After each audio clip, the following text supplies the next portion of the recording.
But basically, I'll walk you through my home layout and how it came to be and what it's all about. I hope you get a little flavor for a railway called the Algoma Central, which was basically incorporated in 1899, and it runs north from Sault Ste. Marie, Ontario, up through Hearst, Ontario.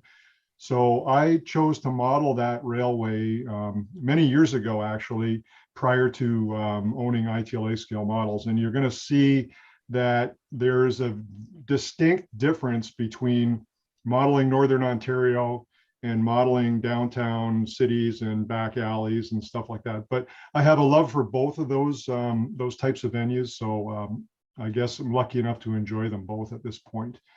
So what I'm going to try to do is I'm going to share with you some photos. I'm going to take you basically for a tour north up the line from Sault Ste. Marie up to Hearst. And I'm going to try to show you a couple video clips as well of the models running. I'll warn you before I do, because you should probably turn your volume down so you don't get shocked by some of the locomotive horns or stuff such as that. So this is from the 1951 timetable, the Algoma Central Railway. So you can see at the bottom, I mentioned Sault Ste. Marie. You guys might know where Sault Ste. Marie, Michigan is, right across the St. Mary's River, upper peninsula, Michigan. And then the Sault Ste. Marie, or the Soo as it's known in Ontario. So the Algoma Central runs from the Soo all the way up north. With a junction at Hawk Junction, takes you down to Lake Superior, Michipicoten Harbor, which was an important part of the railway in its day. I'll explain that a little bit later. And then up through a place called Franz, and that's important because it's a crossing of the CP transcontinental line that went from east to west in Canada here. Continuing north, we have a little bit of another interlocking at Oba, and it's crossing the CN, again, a national transcontinental, a transcontinental route, the Canadian National, and then up to Hearst where it would terminate. And this was on the National Transcontinental Canadian Northern Railway at one time, which became CN a little bit later.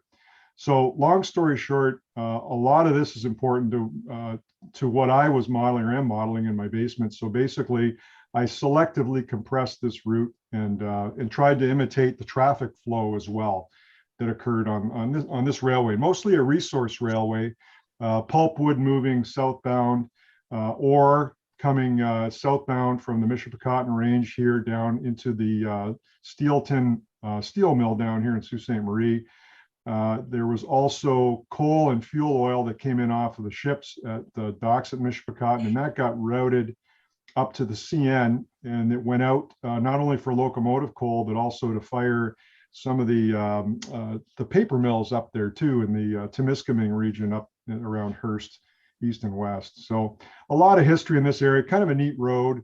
Primarily because it was unique, I wanted to model it. You can't buy a lot of stuff for Algoma Central, so you have to make it basically, or kit bash. And it also had the opportunity to cross the national railways, the CN, the CP, and gives me a great excuse to model that as well. So the first thing I did, and this is where maybe some of the engineering geek in me might show a bit. So I made a planning model. So how do you take what you saw on that map and you put it into your basement? Well, here's how I did it. So this represents the room that the layout is in. And I was able to create a track plan. It's very, very busy. I know I probably violated one of the big rules in model railroading, but anyway, I got a lot of action and a lot of stuff in that space. Basically a double-decker layout. You saw where where Sault Ste. Marie is. This would be down in this area. And the railway runs, it's a point-to-point, 280 feet, about 4 times around the room. And also the CN and the CP are represented by closed loops around the room that will cross over the Algoma Central. There's Franz, so there's the crossing with the CPR. There's Oba, there's a crossing with the CNR. And then eventually the ACR will terminate here at Hearst, which just happens to be the CNR as well. So if you look at the color orange, that's the Algoma Central Railway. If you look at the color red, it's CPR. It's a little tougher to see that. It's just a single loop right through here. And if you look at the darker, it's blue actually, that's the CNR. So that's a 1-inch scale planning model, and that was really made it really easy for me to understand where my bench work had to be and where my curvatures were going to be, and made sure that everything would fit, because all the curves were drawn to with a planning radius template, so that I knew I was drawing a 22-inch radius or a 24-inch radius, and I knew it would fit. So this gave me the ability to measure off a wall and say, well, I know that that curve is going to be, 14 inches from this wall and, 15 inches from that wall, and I could nail a point in space. So that took a little while, about 6 months to create. This is a really early photo of the railway shortly after it's basically its scenic completion up on the top here. You can see that planning model on the floor, and that's in the orientation of the room that it's sitting in. So you can kind of see the bench work at this level here, the primary main level, and then down below is a secondary level that's still yet to be completed, that's accessed through helix, which you might have noted tucked in here. So there's a giant helix down here that winds me down to the bottom level. All right, so just going to show you a few of the models as we're moving northward up the line. So this is an example of one of my locomotives that I modeled specific to the ACR. This is Mikado number 60, the 60 class.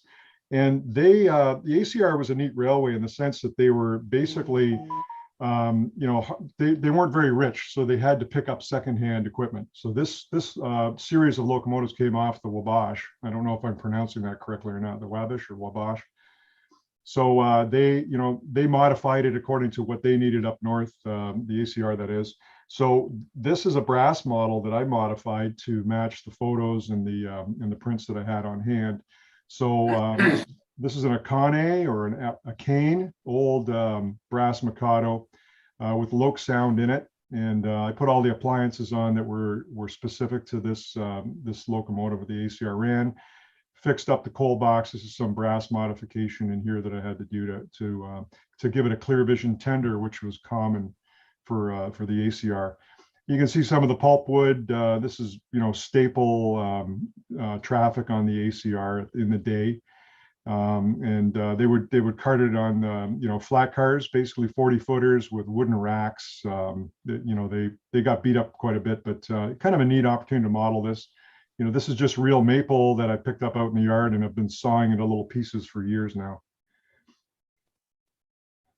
This is another example of one of their Mikados. This is number 71. This prototype came off the Virginian Railway, believe it or not. So they had 2 of these, and this model is a brass West Side Southern Pacific MK10, I believe. And the reason I selected it is because its wheelbase and wheel diameter matched the Virginian model, and obviously what the ACR later used.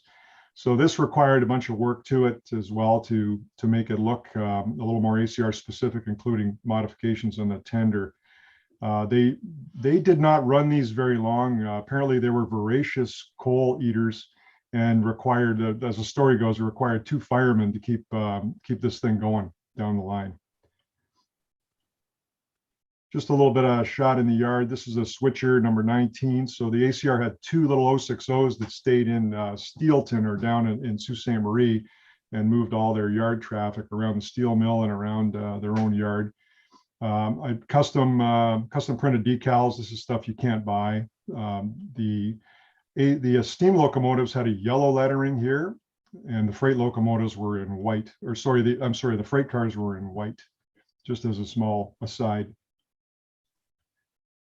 Close-up shot, front end of number 60 and side view of number 19. I really enjoyed, creating these models, or at least modifying existing kit bashing to give you that unique look. And I can almost guarantee you that there probably isn't a set of these models anywhere else, but here in my basement at the moment. So a lot of fun. Both are Loke sound equipped and a lot of fun to operate. Not to be confused with a little bit of diesel operation, but in 1951, the era that I'm modeling, October 51 specifically, that was a small period of time where steam and diesel coexisted on the Algoma Central. And the story was that the Algoma Central was struggling financially, and this is a true story. And with respect to their curvature and the grades on the railway, it took a lot of manpower and steam locomotion to get the loads north and south. The diesel represented a financial improvement.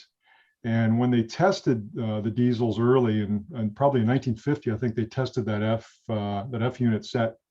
Anyway, they bought into diesel locomotion and basically became the first railway in Canada to dieselize fully. So 38 steam locomotives got replaced by, I think it was 22 Jeep 7s and a couple of SW 800s. And unfortunately, all the ACR steam locomotives got scrapped in 1952, the following year. Probably all went into the furnaces at Algoma Steel. This is another shot of a train coming south, actually, into Sault Ste. Marie. So this 29 is another brass model that I've modified to match prototype again. This was a Pacific Pike CPR consolidation.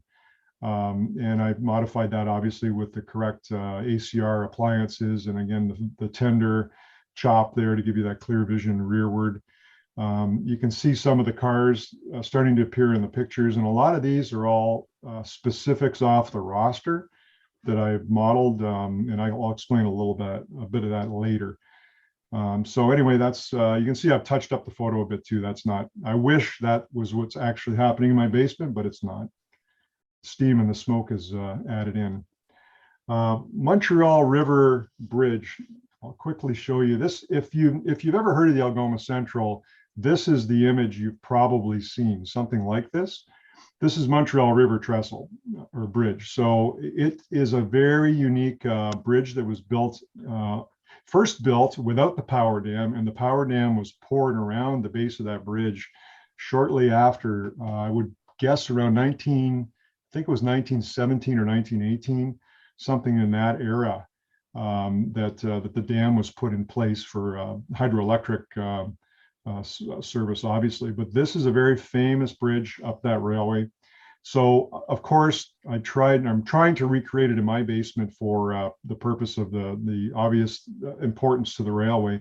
There's a few more pieces of it constructed now. This is an older photo, but basically plywood core that supports the entire structure, and then I'm building the micro engine towers up to meet that. So all the structure is contained within the girder, the plate girder system in here, and just temporarily holding it up. But at any rate, this is my selectively compressed version of that. The concrete here is really foam core that's skinned with a plaster or a drywall compound, if you will. So still a project that's underway, believe it or not. So only about probably 12 years old now as far as the project goes. One day we'll get her done. This is further up the line. This photo is actually used on the cover of Canadian Railway Modeler quite a few years ago now, but basically shows a typical, a set of Jeep 7s pulling freighter passenger north here through freighter, and train order boards. Obviously, they existed. These little tiny train order type facilities existed all the way up and down the line, and that's, as you guys might know, train order operations required this kind of thing, and you'd see that those little structures and guys living in them throughout the year to serve the railway.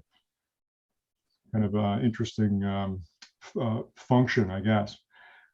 This is another photo of 71 coming southbound this time, and it's got some of the oil tank cars with it. Again, you can kind of see what type of work I did to these locomotives to make them a little more prototypical. Some of the neat things, I love the white flags as an example. That's a neat little touch. Picked that up somewhere along the way, and I can't remember if it was a magazine or online, to be quite honest. But a lot of fun to build these. A lot of fun to weather, obviously. And then this is another Loc Sound equipped locomotive. Another pair, there's 71 there, there's 29. This is up in Hawk Junction. So that, remember that branch or that point, the junction point where there's a branch line that goes down to Lake Superior, and that's where a lot of the traffic flow generated early on for the Algoma.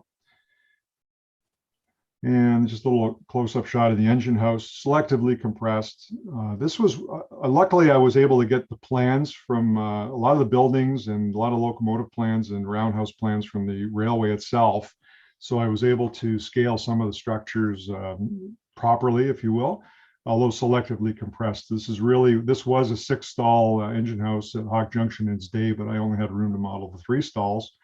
But this existed prior to 1955, I think. So this is my interpretation of it being there in 1951, the year that I'm modeling. So that's a little Bachmann Spectrum, 280 back there with a Proto 2000 clear vision tender that I was able to stick onto that one. So again, that became a lot more visually similar to the real ACR number 40. And there's another consolidation, same type of deal, Bachmann with a proto tender, in this case hauling steel north and empty pulpwood racks north so that they'll get filled and returned, as an example. So this is coming through Hawk Junction. Photo backdrop, by the way, in the rear is luckily it's a photo backdrop of all that area, so it's very prototypical of what it looks like in the fall, if you will. Early photos, a lot more scenery in there now. And this is up at Oba. What I want to do is I'd like to show you a couple quick video clips, but I'm afraid to come off of the screen share, but we'll give it a try here in a moment. This is where the CN showed you on the diagram. The CN crosses the ACR, would be just behind us to the left in this photograph. And the cool thing about this picture is it represents a true train movement that occurred back in the day. Algoma Central would run a hot, basically in their world, a hot train would come up from Michipicoten, and it would be bringing coal to the CN.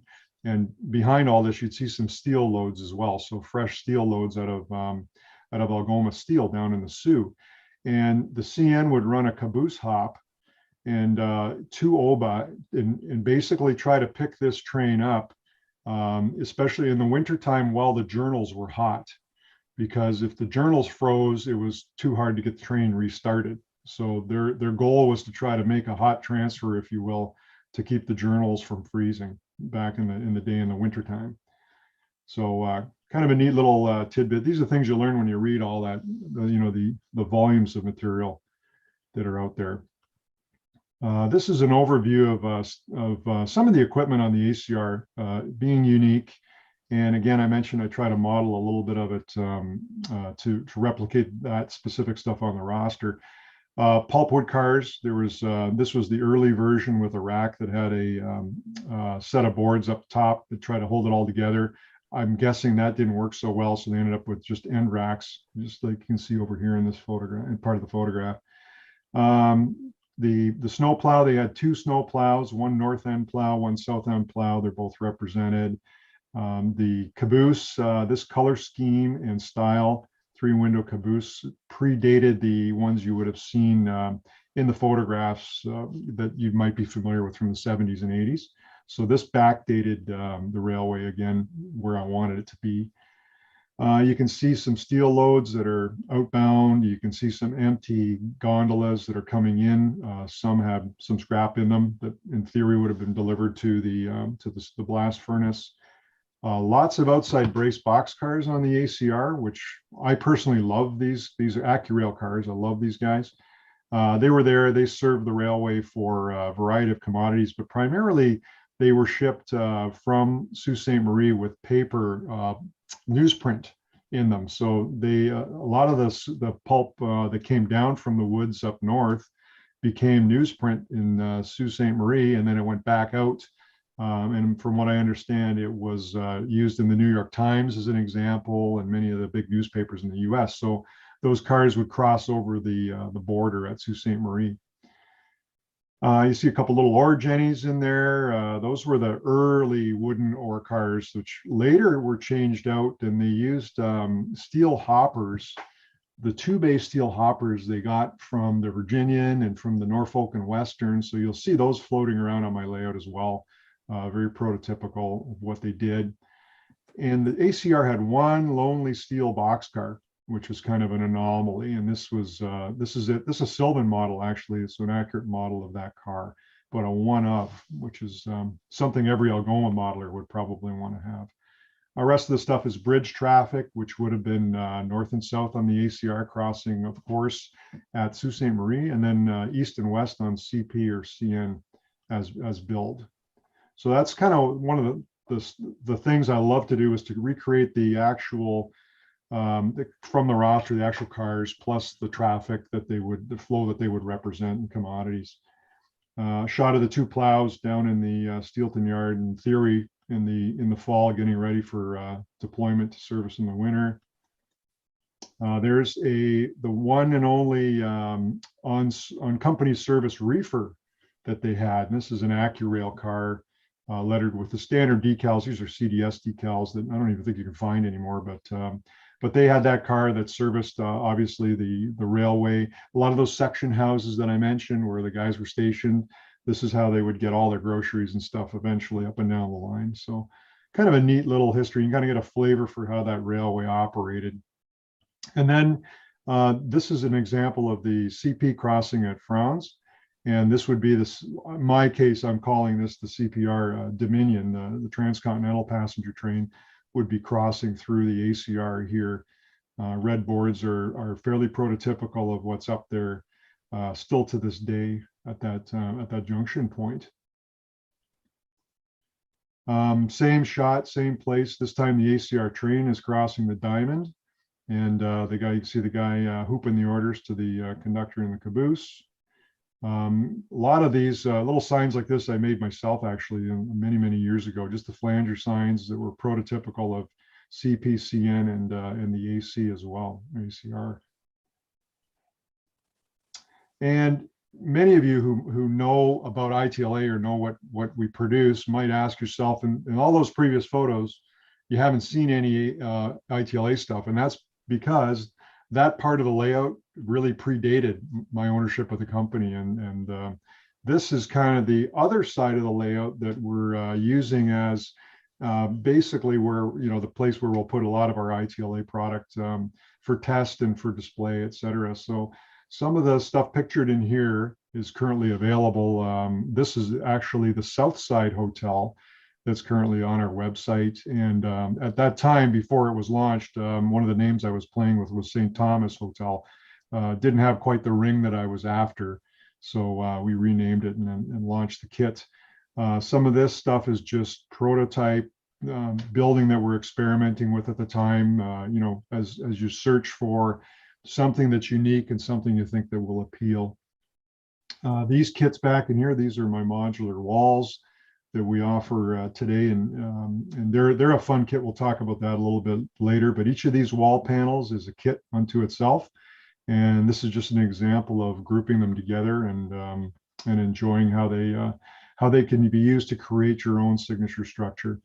And then there's a bunch of early test models that are up in the front here. Some of this you might see come back in our lineup. A couple of portions of these existed previously, but we've taken them down for revamping and just haven't got back to bringing them online yet, but perhaps we will over time. Okay, so that is an example of what's going on in the basement. I'm going to try, let's see if I can do this properly. I am going to try to show you a couple of videos, okay? Quick videos of the action on the layout. I'm going to warn you though, turn your volume down a little bit, and I'll give you a count of three. Can I make a suggestion? You stop and reshare, because unless you click the share sound, there won't be any sound. So if you just stop sharing. Now click share, but at the bottom, you'll see a thing that says share sound and optimize for video. Yep. Click optimize for video. Okay. And then share the same screen and play the video, and it'll be much better. You got it. Thanks for the tip. Yeah. Okay. All right. Watch your audio. So this is one of those standard ACR freights of the day in the early 50s. This is Montreal River Bridge. Kind of If you give you click it, it'll go to full screen. If you click on that little box there on the, yeah, you got it. there you go. There you go. Sorry about that. Just give you a couple of clips here just to get a flavor for the action. Outside brace boxcars, love them. And those are just proto Jeeps. That's a brass Jeep with, I think that's got a smoke sound in it as well. Those are those Norfolk and Western hoppers in ore service on the ACR, as I had mentioned to you before. Okay, I'm going to jump back. I'm going to show you. Can you see that one coming up? Yes. Okay. For those that love steam, here's a little bit of steam action at Oba. That's the ACR crossing over the CNR at Oba. This would have been one of their passenger trains that would have been heading north to the first.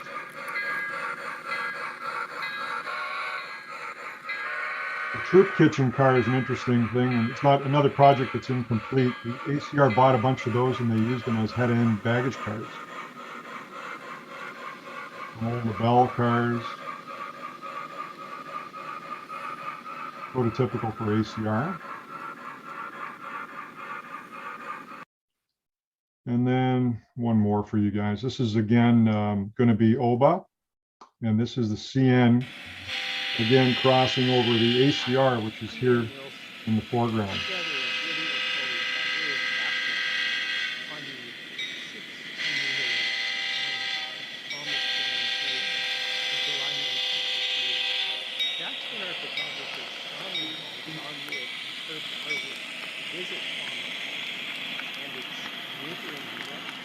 Coal hoppers, obviously servicing the power plants, the paper plants along the CNR. Bunch of AC Dons. Those are kind of symbolic of the railway.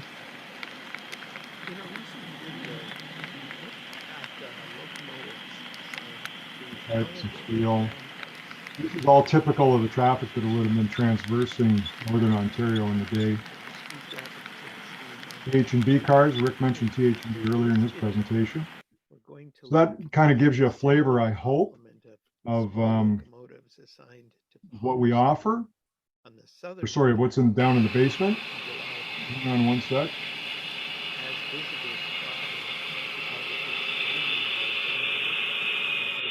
I've got to kill that just a moment.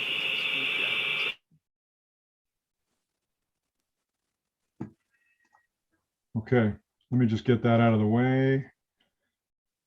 All right, so any questions at this point before I transition into some ITLA stuff for you guys?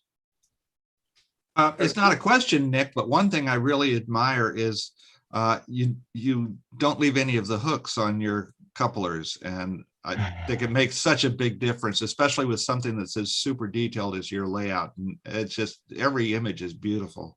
Oh, thanks very much for noticing that. Yeah, that's a decision I made a long time ago. You know, when you're not going to use that KD function, you just chop off that glad hand, and I like that look personally. Thanks for noticing that, Greg.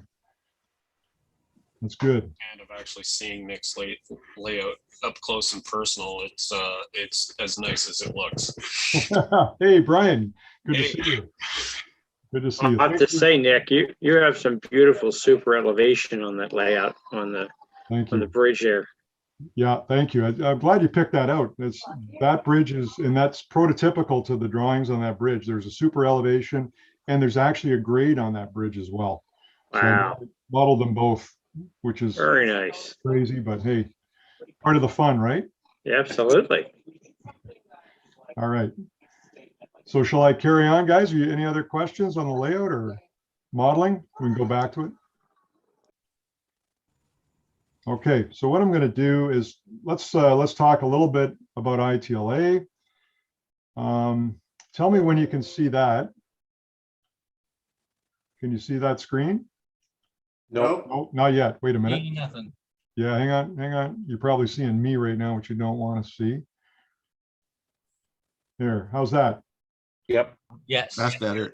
So Jim had given me the opportunity to do this back in January, and we really appreciated that opportunity. And some of the content here is similar, but I'm going to change it up a bit when I talk to the actual slides here. But as mentioned by Jim early on, so Renee and I own ITLA scale models, and we manufacture precision laser cut scale model kits. So this activity here grew out of the obviously the layout that you saw, and my love for model railroading and for scale model building in general. So I got a fortunate opportunity. It was 8 years ago now, a little over 8 years ago. We had the opportunity to buy the company called Imagine That Laser Art. And with Renee's great support and help, we were able to transition the company into basically to I guess into our vision of what we believe we could do with it. So ITLA stands for Imagine That Laser Art. It's just a new incarnation of it. We've taken the company a little further along in terms of some of the fidelity of the models. You're going to see a little bit about some of the details that are engraved in the features in terms of fit and finish and configurability, and all that are some of the fun engineering that we brought into the original company, and then obviously developed our own products since that kickoff in 2012. So fortunate enough to be providing products worldwide as well. A lot of fun to do that. Love to see people recognizing us from all over the world and enjoying our kits. So as noted previously, and a couple other times I've might have mentioned that we model or we like to represent an industrial and back alley theme with our product. So if you would go have a look at our website, itlascalemodels.com, and you're going to see these categories. And I invite you to delve into these categories, and they're gonna contain some neat stuff, I hope. I think it's neat stuff anyway. So we do a lot of masonry and brick in laser cut wood, and you won't see a lot of that out there, but I'm going to explain to you why. You're going to see a lot of plastics, obviously. You're going to see some of the plasters and the resins and such, which is all great. There are some advantages to using laser cut wood for that type of construction, and I hope I can explain some of that here. So without further ado, the beauty of laser engraved and cut wood kits. So in these images here, two small examples of the opportunity that wood as a medium gives us when using laser engraving on the material. So in the center of the slide, there's a neat example of some really worn concrete with some rebar showing through. This is a really cool example that is easily done. I won't explain how. It's a little bit more involved than that, but it's easily done by the machinery once you tell it how to do it, if you will. The example to the right is a typical wall section that we would produce. And if you went to my website, you're going to find some really easy tips and tricks on how to paint these products and how to create weathered brick and multicolored brick and such. Very, very simple to do. And I'm not just saying that, but it's a lot easier than you think. And it actually becomes a little bit infectious. As you start playing with the colors, you just continue to enjoy. A lot of fun to sit there and do. We use a lot of premium quality base products. So micro plywoods, MDF and laser board are our staple products. The reason we chose those is because they give us matte surfaces, durable surfaces, but they're easy to work with just the same. So we can etch and engrave fine details and reliefs into those surfaces. And you can cut the material and you can shape the material easily with an X-Acto blade and a razor saw. So that's the other fun part about it. If you wanted to weather it up even more, you could chip the bricks off even more than we've done with the laser. And the cool thing about it is many types of adhesives will put this material together. So from simple PVA wood glues to even CA super glues, depending on the joint and the location on the model. Weld Bond is the one we would recommend in terms of a PVA glue. Tight Bond 2 is also very nice to use. So I mentioned a bit of a tutorial, and I hope you'll look at it on our website. But this wall is an example. Very simple rattle can spray paint is where you start, and then you apply your acrylic washes to bring the engraved brick and stone to life. Then after that, the other beauty of the laser engraved wood is that it's a great medium to put the pastels and chalks to, because it really bites. It really gives that product a bite, the pastel and the chalk. And you can see here how easy it is to apply and how realistic it becomes. Configurable by design. That was hard for me to say. So some of our kits, we can build as many as 15 different wall combinations out of the same kit. And those of you who know us have seen some of these examples. A fully walled structure can also be a shallow relief structure and can also be a flat background structure. So ease of assembly and precise fit and finish are what we try to provide. This example that I'm picturing here is our O-scale Olympia tool and die. Very, very proud of this kit. It's a beautiful, beautiful kit. If you looked at it in person, the pictures just don't do it justice, unfortunately. But if you looked at it in person, you'll see a ton of engraving, a ton of great details that come with this kit. My humble opinion, of course, I'm telling you that. Most of this is all manufactured in-house. The only components in this picture that are not are these castings right here, the sacks, the crates, those little keg barrels and the oil drums. Those are all hydrocal castings actually from a company up in Quebec that we use. Everything else you see here is manufactured in-house. So it's either MDF, it's either birch plywood, or any other, the laser boards and things such as that we will use. So we chose to do that because we can manage the product quality that way. So as an example, the windows we make in-house. And the reason being, I can tune those windows to fit and I can control the quality. That's the back side of the building is another example. There's some of that really neat engraving that we introduce into a lot of the kits.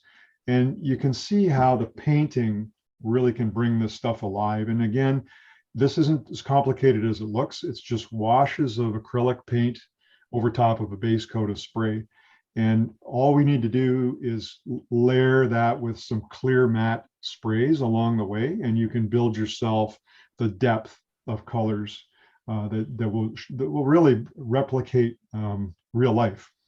You look at the roof details in this kit, indicative of many of our kits as well. We like to focus on ensuring that the roofs have a lot of good detail on them. They're interesting, they're unique. Also on the walls as well. So you'll see lots of opportunity to mix and match all these parts in the kit, whether they go on the wall, they go on the roof, either way, you dress it up as you like. The configurability I mentioned, the engineering, if you will, in these kits, these are the same kit, basically the fully walled structure, flat structure, and the shallow relief, if you will, in the background. So all this comes out of that one kit. You choose the building style and you build it to fit the space that you have. Different shot of that same model, and this is where I wanted to show you the model a bit more than just the sales pitch, so to speak, because I want you to appreciate the engineering and the effort that went into this. I hope you do anyway. So again, laser engraved and cut wood. I like the way it can represent masonry and brick and stone better, I think, than plastic. But just maybe I'm biased. But I like the way it's easy to work with, easy to paint. It gives you that nice matte finish that is so realistic, I guess, if you will. Go look at your brick walls out in the real world, and I think you'll see the same level of matte and texture even in some cases. So in this case, we've got our lighting installed, and we have our dock interior installed. And you'll see that a little bit later. So this is an optional kit that we sell as well that adds that depth to the models that is seldom offered. Just a last shot of that. This is O-scale, of course. So the fun part of O-scale is the mass of the size of this stuff, right? So the concrete here is just MDF again, laser engraved or etched. Just those lines are etched. The rest of it's all paint. So this is just a gray. I think I used this might have been a latex house paint if I remember correctly, but just basically rolled on, give it a little bit of texture. If anybody's ever heard of the salt technique, so we used a little bit of salt on this to kind of give it a bit of a pitting, and then just basically washed some acrylics on that to stain the area. So kind of a neat little shot over top of the box cars, and the guys working on the stamping dies out here deciding what to do. And, let's go to the other extreme. So from O scale down, we'll wind that down to N scale. So this is one of our most recent launches. This is the All-State kit. It exists in HO scale as well.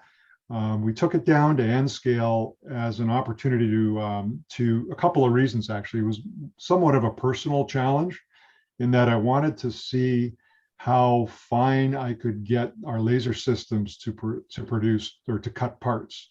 So this kit really helped me define where my level of capability off these laser systems is, and I was very, very happy to achieve what we did on this kit. There's some amazingly thin cross sections in this thing. So again, this being N scale, a little bit hard to tell in this photograph, but there's some really cool details. The fire escapes are all laser cut. This is all laser board material, if you will. We've got obviously the MDF walls, the laser board pilasters. We have obviously real wood etched deck here. That's really right off the laser too. There's no coloration other than just glued that thing down to the substructure. And you can see the window mullions, very, very fine scale for N. These are all individually cut and installed into the wall. A little bit more close up, some 3D parts here. Our friend Bernard at Mini Prints provides us with these little cyclone vents and the rooftop for this water tank. Everything else you see in the photograph is all produced in-house here, all laser cut. The ducting is something I love doing the ducting. I think it's perhaps a seldom modeled feature, but it adds so much to your finished structure. I think it's a really, really neat addition, whether it's horizontal on a roof or whether it's vertical on a wall. That same kit shown here with a 4th and 5th floor extension and opened up. So the whole back end of it's been opened up to provide a background building, so it can cover obviously a longer wall space, if you will. That kit's been very, very popular, and I'm glad to see it being so well received by the N-scale community. Here's one of the other things we manufacture, and I thought I'd show you guys this tonight because it's unique, it's very different, it's a niche product, but there is a fairly large group of modelers out here who do model the transit systems in New York and Chicago and Boston and things such as that. And actually, we send a lot of this overseas, believe it or not. So into Europe and down into Australia, there's a lot of guys that like modeling the New York and the Chicago elevated, as an example. So this is our elevated railway structure. In this case, I'm showing you the New York version, which really is solid girder below carrying the track superstructure.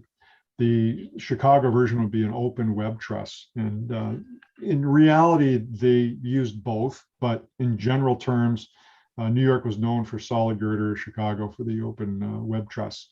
But these are all laser cut wood kits. There's obviously no plastic in this. There's no laser board in this either. This is all wood. A lot of fun to build. Spray paint, again, this was just a quick shot of gray, Krylon gray. And the track structure here was a quick shot of camo brown, which is Rust-Oleum, I think I'm using in this case. And then hand laid the rail on the deck as an example. So these can be used also as bridge structure. So I've got a couple of customers that are doing that now, where it's great viaduct as an example, if you wanted to pick up a kit or two kits, but it's kind of a unique structure to add to your layout. And then onto the modular walls. You've heard me talk about this. I really enjoy building this stuff. This is one of my favorite products, and this is on my layout here now, this particular model. But we do it in N scale, we do it in HO scale. I'm hoping to bring it to O scale as well, because I think there's an opportunity. A lot of people asking actually in that scale as well. Now, a lot of you might ask again, well, you know, I've seen the Walther stuff, I've seen all the other stuff in plastic, and yeah, it's there. I agree. I think we offer you something a little bit better in terms of the fidelity of the prototype and the ease and ability to kit bash this. So when you look at this image, what you don't necessarily see is that all these components are individual components that you plug into the wall frames. So the parts are separate, you paint them separately, you don't have to mask, and you bring them all together in the configuration that you like. So if I wanted this window, as an example, down here on the second story, I could swap it with this brick panel, put the brick panel back up there if I was so inclined to do. All these parts are mix and match, plug and play. Fire escapes, as you can see, ducting, you know, vents, and all the neat stuff that the technology allows us to produce and it's something that I hope brings another level of detail to the discerning modeler. A little bit more of a close-up view there. I talked about the ability to cut fine with this laser system that we have. This is an example of a grill over top of a fan. There's the fan without the grill, and there it is with a grill over top. So you can see right, it's hard to see in this image, but you can see right through that. Opening window sashes are possible as well. Lots of really neat stuff. And again, the laser engraved brick, spray painted with, what did I use here? I used just a red oxide primer, just like an automotive body primer, to give it the base red color. And then went over it with a few washes or highlights of burnt umber and some oranges to bring a little bit of that other tone out. And then the mortar in the joints here is, in this case, I used a product from DAP, which is called Fast and Final. And it's a drywall compound. And all I did was run that in with my thumb and wipe off the excess. And that's the look that you can get. This is that same wall piece installed on my layout, actually hiding a corner that's a little bit ugly. So that's an example of how you can make these work. These come in 4-story heights normally. I stitched on an extra 2 stories to provide a 6-story structure. That's the other benefit of this particular product line. It's easy to cut and fit and create anything you need to fill a space you have. The details, we talked a little bit about rooftops. This is the N-scale rooftop kit as an example. Ducting, love all this little stuff that we've been able to cut out on the lasers.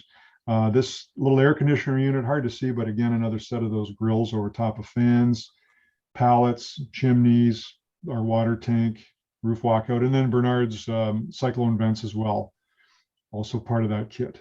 This exists in HO scale and O scale, different variants of the products, but they're all out there in the varying scales. Loading dock interiors, I showed you that shot of the O scale version earlier on. This is the HO scale version. This is what the kit looks like outside the model. And then all you do is tuck it behind that wall opening. And that gives you that extra depth. And once you light that up, actually, it's a really, really nice feature that, that people have come to appreciate. And again, we talked a bit about the engraving and the cutting, and this is some of the stuff I think that helps us as manufacturers and modelers enjoy laser cut wood as a medium to model in a little bit, I would say a little more than plastic. That's again my humble opinion. And the reason is the systems that we're able to use to make these products, we can get to some very, very fine and unique detail on. So the N-scale water tank you see there on your left was another challenge. This is Renee challenging me to make something that I was actually going to not even give it a try. But she pushed me into it, and lo and behold, she was right. So hats off to Renee for that. The HO scale weathered masonry, I mentioned that earlier. You can see that here. You can see our little N-scale loading dock. And then those fire escapes with a great little, you know, that see-through effect that you can create here. So if you try to injection mold some of this, you will, I don't believe you could get to that fine level of detail. So in summary, you know, we try to, well, we do provide kits that are easy to assemble. They have a precise and repeatable fit and finish. My goal is to make sure you're happy. If you're happy, I'm happy as a modeler. and as a manufacturer.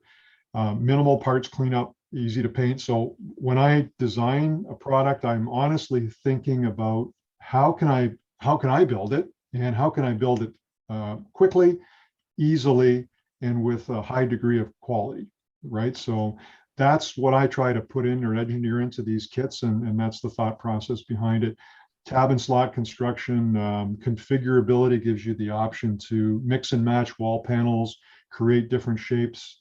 What's shown in here in front of you are a little HO scale Albany manufacturing company is really a 4-sided building that we sell, but this is it in a 12-inch long, half-inch deep backdrop flat, if you will. But lots of cool little details, lots of fun to paint and to assemble.